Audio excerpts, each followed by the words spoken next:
In this video, I'm gonna teach you how to connect MPK Mini to FL Studio. It's a very easy process, so make sure to follow along. Setting up and using your MPK Mini or any other model with FL Studio is super simple.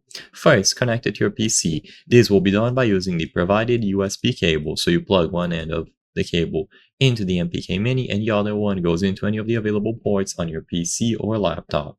With this done, it is recommended to download the software from our official website. So go to the Akai website, go over to downloads, and you should be able to browse through all of the downloads available, including for the MPK Mini. So there are going to be a bunch of models here. Make sure that you update the firmware, and then you can find the downloads as needed.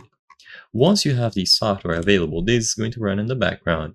Of course, if you prefer, you can change a bunch of settings about it here. So you just go over to the template and you change whatever you prefer. For a video of this nature, I won't be going too in-depth about this. Now, to actually use it inside of FL Studio, open FL Studio with it connected to your PC, go to Options and then MIDI Settings, or you can press F10 on your keyboard.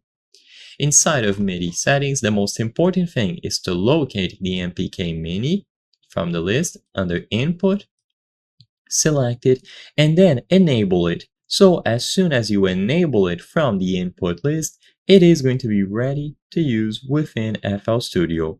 Let its software run on the background and you can adjust whichever settings you want to according to your preferences. Like I said, for this video, I'm not going to go too in-depth about which settings you should look at. I simply wanted to showcase how you can enable and use it within FL Studio.